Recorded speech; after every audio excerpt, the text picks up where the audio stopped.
ಕೊಲ್ಲೂರು ಶ್ರೀ ಮೂಕಾಂಬಿಕಾ ದೇವಾಲಯ ಎಂದರೆ ಅದು ದಕ್ಷಿಣ ಭಾರತದ ಅತ್ಯಂತ ಪ್ರಸಿದ್ಧ ಶಕ್ತಿಪೀಠಗಳಲ್ಲಿ ಒಂದು. ದೇಶದ ನಾನಾ ಭಾಗದಿಂದ ಇಲ್ಲಿಗೆ ಬರುವ ಭಕ್ತರು ಶ್ರೀದೇವಿಯಲ್ಲಿ ಭಕ್ತಿಯಿಂದ ಪ್ರಾರ್ಥನೆ ಇಟ್ಟು ನಗನಗದು ಅರ್ಪಿಸುವ ಪರಿಪಾಠವಿದೆ. ಇದನ್ನೇ ದಾರಿಯಾಗಿಸಿಕೊಂಡ ದೇವಳದ ಸಿಬ್ಬಂದಿಯೋರ್ವ ಸರಿಸುಮಾರು 3 kg 172 ಗ್ರಾಂ ದೇವರ ಚಿನ್ನ ಎಗರಿಸಿದ ಘಟನೆ ನಡೆದು 10 ವರ್ಷಗಳು ಕಳೆದಿದೆ. ಆದರೆ ಇದುವರೆಗೂ ದೇವರಿಗೆ ಸೇರಿದ 415 ಗ್ರಾಂ ಚಿನ್ನಾಭರಣಗಳು ಪತ್ತೆಯಾಗದೇ ಇರುವುದು ಆಶ್ಚರ್ಯಕ್ಕೆ ಕಾರಣವಾಗಿದೆ. ಕೊಲ್ಲೂರು ಶ್ರೀ ಮೂಕಾಂಬಿಕಾ ಪೀಠ ಆದಿಗುರು ಶಂಕರಾಚಾರ್ಯರಿಂದ ಸ್ಥಾಪಿತವಾಗಿರುವ ಪ್ರಸಿದ್ಧ ಕ್ಷೇತ್ರ. ಇದು ರಾಜ್ಯ ಹೊರ ರಾಜ್ಯದ ಸೆಲೆಬ್ರಿಟಿಗಳ, ರಾಜಕಾರಣಿಗಳ, ವಿಐಪಿ ಮತ್ತು ವಿವಿಐಪಿಗಳ ಅಚ್ಚುಮೆಚ್ಚಿನ ಕ್ಷೇತ್ರ. ಇಲ್ಲಿಗೆ ಭೇಟಿ ನೀಡಿ ಶ್ರೀದೇವಿಗೆ ಪೂಜೆ ಸಲ್ಲಿಸಿ ಚಂಡಿಕಾ ಹೋಮ ನೆರವೇರಿಸಿ ಹೋದರೆ ಎಲ್ಲ ವಿಘ್ನಗಳು ನಿವಾರಣೆಯಾಗುತ್ತದೆ ಎನ್ನುವ ನಂಬಿಕೆ ಇದೆ. ಹೀಗಾಗಿ ಇಲ್ಲಿಗೆ ಬರುವ ಭಕ್ತರು ತಾಯಿ ಮೂಕಾಂಬಿಕೆಗೆ ನಗನಗದು ಅರ್ಪಿಸುವುದು ಮಾಮೂಲಿ.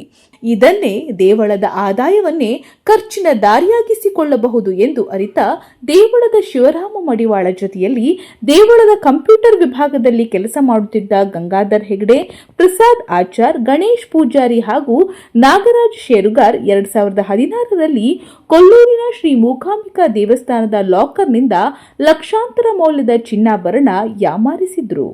ರಾಜ್ಯ ಹಾಗೂ ಹೊರ ರಾಜ್ಯದ ಭಕ್ತಾದಿಗಳ ಆರಾಧ್ಯ ದೇವತೆ ಶ್ರೀ ಮೂಕಾಂಬಿಕೆಗೆ ಹರಕೆ ರೂಪವಾಗಿ ಭಕ್ತರು ಕಾಣಿಕೆ ಅರ್ಪಿಸುವುದು ಇಲ್ಲಿ ಹಿಂದಿನಿಂದಲೂ ನಡೆದು ಬಂದ ರೂಢಿ.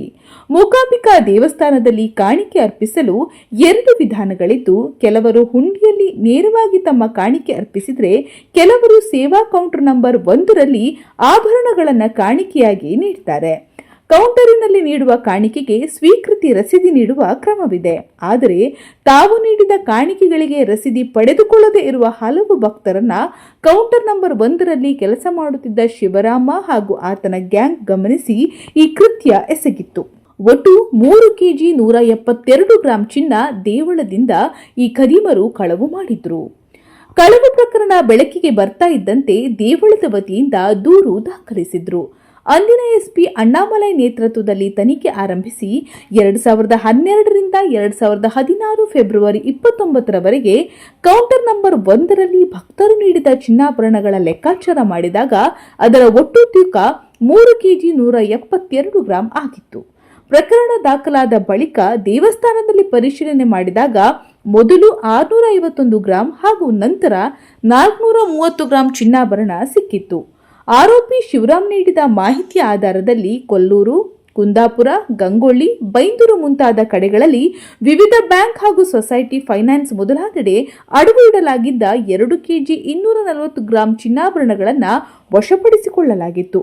ಆರೋಪಿಯೊಂದಿಗೆ ಕೈಜೋಡಿಸಿರುವ ಇತರೆ ಆರೋಪಿಗಳು ಪ್ರಾರಂಭದಲ್ಲಿ ಶಿವರಾಮನ ಬಳಿ ಕೈ ಸಾಲ ಪಡೆದುಕೊಳ್ತಾ ಇದ್ದು, ಕೊನೆಗೆ ಭಕ್ತರು ಶ್ರೀದೇವಿಗೆ ನೀಡಿದ ಚಿನ್ನಾಭರಣಗಳನ್ನೇ ಅಡವು ಸಾಲ ಪಡೆದುಕೊಂಡು ಮಜಾ ಮಾಡಿದ್ರು. ಕದ್ದ ಹಣದಲ್ಲಿ ನಿತ್ಯ ಕುಡಿತ, IPL ಕ್ರಿಕೆಟ್ ಬೆಟ್ಟಿಂಗ್, ಜೂಜು, ಮಟ್ಕ ಮುಂತಾದ ಅಕ್ರಮ ಚಟುವಟಿಕೆಗಳಿಗೆ ಬಳಸಿದ್ರು.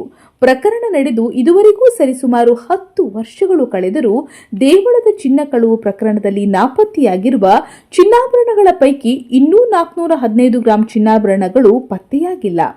ಅಂದು ಎಸ್ಪಿಯಾಗಿದ್ದ ಅಣ್ಣಾಮಲೈ ಸದ್ಯ ಪೊಲೀಸ್ ಇಲಾಖೆಯಲ್ಲಿಯೇ ಇಲ್ಲ.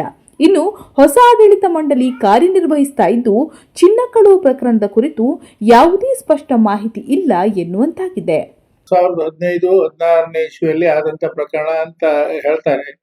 ಆದ್ರೆ ನಮ್ಗೆ ಒಂದು ನಿಖರವಾದ ಯಾವುದೇ ರೀತಿಯ ಮಾಹಿತಿ ನಮಗಿಲ್ಲ. ಯಾಕಂತ ಹೇಳಿದ್ರೆ ನಾವು 2023ರಲ್ಲಿ 24ರಲ್ಲಿ ಇಲ್ಲಿ ಅಧಿಕಾರ ತೆಗೆದುಕೊಂಡಿದ್ದೇವೆ. ಆನಂತರ ಯಾವುದೇ ರೀತಿಯ ಇಲಾಖೆಯ ತನಿಖೆಗಳಾಗ್ಲಿ ಅಥವಾ ಪೊಲೀಸ್ ಇಲಾಖೆಯ ತನಿಖೆಗಳಾಗ್ಲಿ, ನಮ್ಮ ಧಾರ್ಮಿಕ ದತ್ತಿ ಇಲಾಖೆಯಿಂದಾಗ್ಲಿ ಯಾವುದೇ ರೀತಿಯ ತನಿಖೆ ಬಗ್ಗೆ ಯಾವುದೇ ಪತ್ರ ವ್ಯವಹಾರ ಏನು ಆದದ್ದು ನಮ್ಮ ಗಮನಕ್ಕಿಲ್ಲ.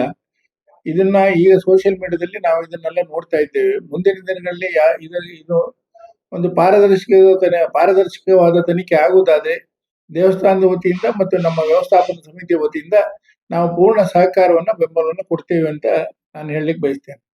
ಒಟ್ಟಾರೆಯಾಗಿ ದಕ್ಷಿಣ ಭಾರತದ ಪ್ರಸಿದ್ಧ ದೇವಳದ ಚಿನ್ನ ಕಳುವು ಪ್ರಕರಣ 415 ಗ್ರಾಂ ಚಿನ್ನ ಎಲ್ಲಿದೆ ಎನ್ನುವುದೇ ಯಕ್ಷ ಪ್ರಶ್ನೆಯಾಗಿದೆ.